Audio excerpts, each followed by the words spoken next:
નમસ્કાર મિત્રો, હું છું દિલીપ પટેલ. આજ રોજ જ્યારે આપણે દેશ વિદેશના સમાચારો ઉપર ચર્ચા કરવા જઈ રહ્યા છે ત્યારે આજે અદાણીના મુદ્દાઓ ઘણા સામે આવ્યા છે. તો આપણી સાથે તે વાત ઉપર ચર્ચા કરવા વધાર્યા છે જીએસટીવીના વરિષ્ઠ પત્રકાર એવા અનિલભાઈ પટેલ. અનિલભાઈ, તમારું સ્વાગત છે અમારા સ્ટુડિયોમાં. નમસ્તે સર. તો અનિલભાઈ, જે રીતે અદાણીનો મામલો સામે આવ્યો છે તો અમેરિકાએ તેના ઉપર એરેસ્ટ વોરંટ કર્યું છે, તો તમે આને કેવી રીતે જોવો છો? આ દેશ માટે, નરેન્દ્ર મોદી માટે અને ગુજરાતી તરીકે આપણા માટે ખૂબ નાલેસી ભરી સ્થિતિ કહેવાય સાહેબ. સાચી વાત છે. કેમ? હું સમજો ગુજરાતી છું અને કોઈ ગુજરાતીનું વિદેશની અંદર ખાસ કરીને અમેરિકામાં એરેસ્ટ વોરંટ નીકળે, કેવું કહેવાય? ખરાબ કહેવાય. સાચી વાત. અમેરિકાએ કેમ કર્યું હશે આવું? શું એને રાતોરાત સપનું આવ્યું કે આપણે અદાણીને ટાર્ગેટ કરીએ? સમજો, જ્યારે આપણા ટ્રમ્પ ભાઈ તો આપણા મોદી સાહેબના મિત્ર છે, ભાઈબંધ છે, જાણે ચડ્ડી ફ્રેન્ડ રમતા ગોટીઓ રમતા હોય વડનગરની ગલીઓમાં, એવી રીતે તેમના મિત્ર છે. અને ગઈ વખત ગયા હતા ત્યારે અબકી બાર ટ્રમ્પની સરકાર કઈ ના આવ્યા, પણ ગઈ વખતે હારી ગયા હતા. પણ સવાલ મોટો, પણ પહેલા મુદ્દો સમજવો પડશે કે આ મુદ્દો છે શું. સાચી વાત. ત્યાંના ઇન્વેસ્ટર, આપણા ત્યાં ઇન્વેસ્ટર જે કરે છે એની તો કોઈને ચિંતા નથી. માધવી બૂચને મૂકે છે, એ બૂચ મારતી રહે છે હંમેશા જ્યારે મન ફાવ્યું ત્યારે. પણ ત્યાંના ઇન્વેસ્ટરની ચિંતા ત્યાંની સરકારની છે. એક કંપની તરીકે ત્યાં બહુ મોટો સોલર ઇન્ડસ્ટ્રીમાં તે ઝંપલાવવાનો પ્રયત્ન થયો. એના માટે જે કંઈ કરી શકાય, જેને પૈસા આપવાનું પૈસા, દેશમાં પૈસા, કંપનીઓનું ભાવ વધારવું, શેરનું માર્કેટનું ભાર વધારવું, અને જેની કિંમત, જે શેરની કિંમત 100 રૂપિયા હોય એનો 700, 800, 1000 રૂપિયા કરવું. ત્યાં એવો પ્રયત્ન ત્યાં થયો. ત્યાં એની તપાસ શરૂ થઈ. તપાસની અંદર કઈ રીતે ગડબડી કરીને તપાસને ડીરેલ કરવું એનો બી પ્રયત્ન થયો. પણ એમના જે ભત્રીજા છે સાગર અદાણી, એને પકડવામાં આવ્યા. એની વસ્તુઓ એની પાસેથી લેવામાં આવી. વિનીત જૈનથી માંડીને અનેક લોકો જે છે એની અંદર એનું નામ આવ્યા. જૈન સાહેબ, નીતિન જૈન જેવા અનેક લોકોનું ત્યાં 6-7 લોકોની અંદર નામ આવ્યું. આરોપ લાગ્યો કે લગભગ 2000 કરોડ રૂપિયાથી વધારેનું બ્રાઇબરી એટલે કે લાંચ આપીને ત્યાં કંપની સ્ટેબ્લિશ કરીને અને બહુ મોટું ફંડિંગ ભેગું કરવાનું પ્રયત્ન હતું. કોના પાસેથી? અમેરિકનો પાસેથી. મેં તમને કીધું એ પ્રમાણે હું તમને સાદી ભાષામાં સમજાવું. એટલે કે અમેરિકનો પાસેથી ઠગાઈ કરીને પૈસા ભેગા કરવાનો પ્લાન હતો. જે આરોપ એની અંદર લાગ્યો છે ને એની હું તમને વાત કરું છું. સ્વાભાવિક છે, ત્યાંની સરકાર એલર્ટ છે.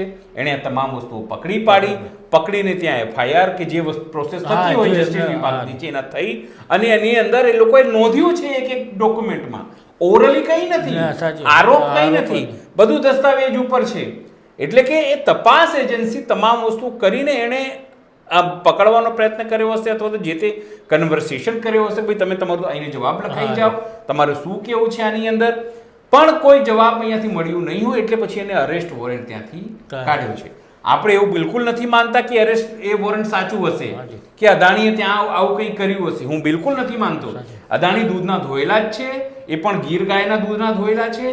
કંઈ એ ખોટું કરી જ ના શકે. અને આટલું બધું જે કમાયેલું છે એ એમને બધું મહેનતથી તગાડા ઉચકીને બધું ભેગું કર્યું છે. એમણે પાવડો ચલાવ્યો છે, ખેતરમાં કામ કર્યું છે, જાતે જઈને ઓઇલ માઇનિંગ કર્યું છે, જાતે રસ્તો એમણે બનાવ્યો છે, જાતે પોર્ટમાં તરીને બધું બાંધ્યું છે, એરપોર્ટ જે છે એ એવી રીતે એમણે ખરીદ્યું છે, બધું એમણે જાતે જ કર્યું છે. હું એવું સ્પષ્ટપણે માનું છું. અને એમને બદનામ કરવા માટે અમેરિકા આવું કરી રહ્યું છે. તો સવાલ એવું થાય છે કે પછી આપણા મોદીભાઈ ફોન કરીને કેમ ટ્રમ્પિયન નહીં કહેતા? આ કેવા હેરાન કરે છે મારા ભાઈને? અમારો લંગોટીઓ ફ્રેન્ડ છે અને આપણે ત્રણેય મિત્ર છીએ યાર, તું આવું કરે છે, આ મારો મિત્ર, તું મારો મિત્ર, કેમ નથી કહેતા? ન કહી શકે સાહેબ. કેમ ન કહી શકે? અમેરિકાની જે સરકાર છે ને એ પોતાના મતદારોને વફાદાર છે. સાચી વાત. ત્યાંના ઇન્વેસ્ટર 22 કરોડ ઇન્વેસ્ટર છે સાહેબ. ત્યાં કેટલા ઇન્વેસ્ટર? 36 કરોડ કે 37 કરોડ તેની વસ્તી છે, પણ એમાં 22 કરોડના ઇન્વેસ્ટર છે. એની સાથે દગો કરી શકે નહીં. આપણા ત્યાં આ વસ્તુ બધી પોસિબલ છે. આપણા ત્યાં તમે ખોટી વસ્તુઓ ચલાવો, નકલી કંપનીઓને તમે પ્રમોટ કરો, નકલી કંપનીઓ અહીંયા મેન્યુપ્યુલેટ કરે, આ તમામ વસ્તુઓ કરે, પણ આપણા માધવી બૂચને કંઈ પડી નથી. કોઈ આવે નકલી બેનામી કંપની. અને મોટી વાત એ છે કે આપણા પોતાના લોકો, માધવી બુચ જે સેબીની જવાબદાર છે, એ વ્યક્તિ પોતે બેનામી કંપનીમાં પૈસા નાખે. તો પછી કોઈ એ ઇન્વેસ્ટરને સંદેશો આપવા માંગે છે કે તમે બેનામી કંપનીમાં પૈસા નાખો, ફ્રોડ કરો. સાચી વાત. પણ એની કોઈ તપાસ થાય નહીં. એને જ્યારે પીએસસી એટલે પબ્લિક એકાઉન્ટ કમિટી લોકસભાની બોલાવે તો ભાજપ એનો વિરોધ કરે. આજે પણ તમે જુઓ, જ્યારે તમામ વસ્તુઓ સામે આવી ત્યારે ભાજપે શું કર્યું? ભાજપે આઈને પ્રેસ, ગૌતમ અદાણી ના આયા, પેલો એક સંબિત પાત્રા છે, પિત્તળ માણસ છે, એ માણસ આઈને પ્રેસ કોન્ફરન્સ કરે અને બચાવ કરે. કેમ? રાહુલ ગાંધી એવું હંમેશાથી કહે છે કે રાજાનો જીવ છે ને પોપટમાં છે.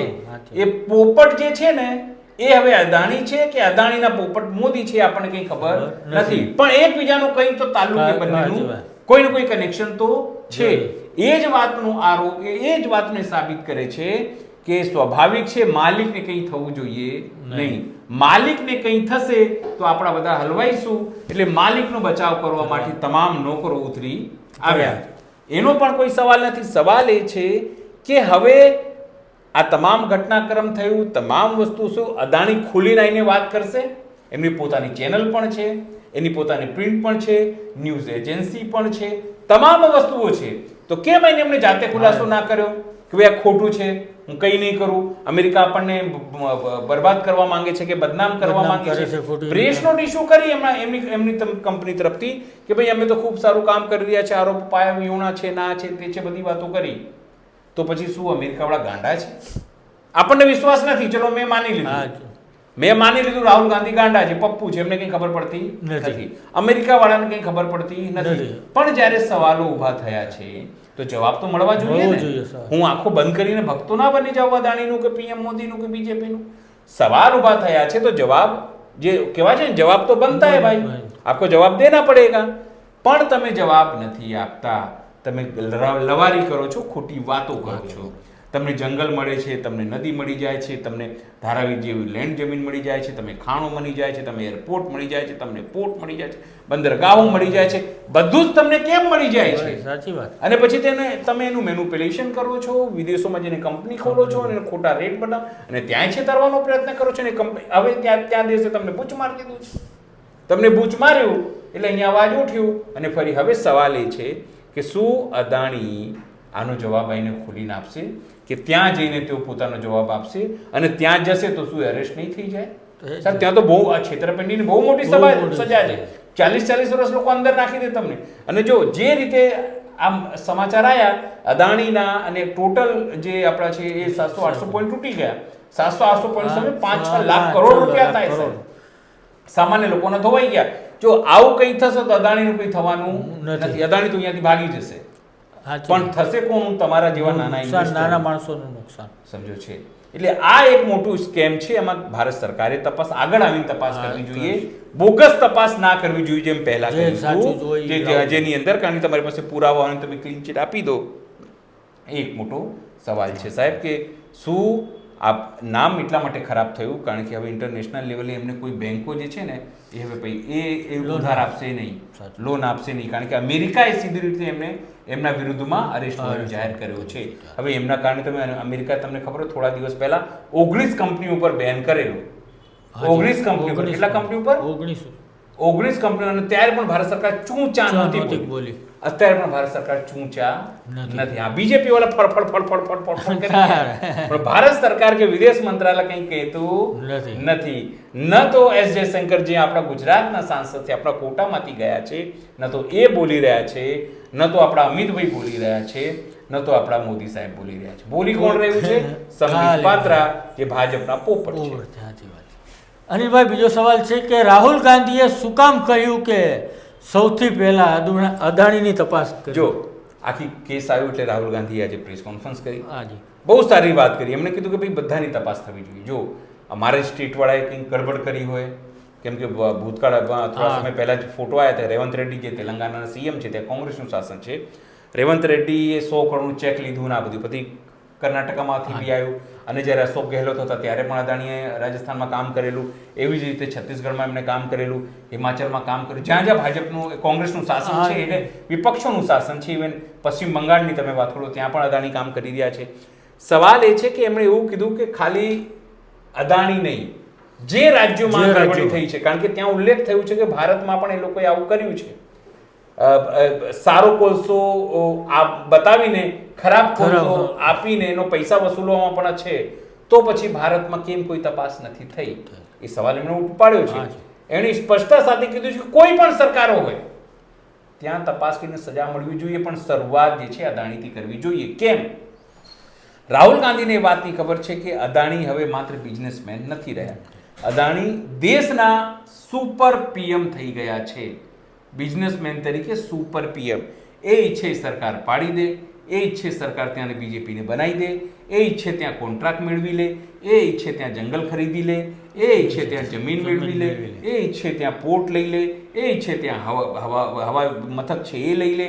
જે ઈચ્છે એ પછી ડિફેન્સમાં હોય, ડિફેન્સ સુરક્ષા સાથે જોડાયેલું હોય, કોઈ પણ વિસ્તાર હોય, એ ઈચ્છે એ બધું એના ચરણોમાં નરેન્દ્ર મોદી અર્પણ કરે છે. 100% સાચી વાત. એ જોઈને વાંચીને તમને ખબર પડી જાય. એ ગુજરાતની વાત હોય, એ છત્તીસગઢની વાત હોય, એ મહારાષ્ટ્રની વાત હોય, કોઈ પણ જગ્યાની વાત હોય, રાજ્ય કોઈ પણ. અદાણી નકશા ઉપર આમ ફેરવી નાખ, અક્કડ બક્કડ બોમ્બે બો 80 90 પૂરે 100 में लगा धागा चो निकल के भागा. મોદીભાઈ આ જગ્યા આ લઈ લો સાહેબ, તમારી આખી ઘટના એવી જ છે. એ વાત સમજે છે અને એના કારણે કેવું છે, બીજા જે બિઝનેસમેનો છે એને બરાબરનો તક મળી નથી. એના કારણે બીજા બિઝનેસમેનો કમજોર થયા. અદાણી અંબાણી જેવા લોકો જે છે મોટા થયા. હવે જ્યારે તમે સરકાર પાડવામાં બનાવવામાં હો તો સ્વાભાવિક છે જો વિપક્ષ છે તમારાથી નારાજ થાય. તમે બિઝનેસમેન છો, બિઝનેસમેનની જેમ બિઝનેસ કરો. તમે તમારા માટે દેશ મહત્વનું હોવું જોઈએ, લોકો મહત્વના હોવું જોઈએ, કોઈ પાર્ટી વિશેષ નહીં. પણ તમે પાર્ટી વિશેષ કમાવા માટે પાર્ટી વિશેષને જે એના ખોબોનો ઉપયોગ કર્યો છે, તો હવે સ્વાભાવિક છે જે સામેવાળો છે તમારો વિરોધ કરશે.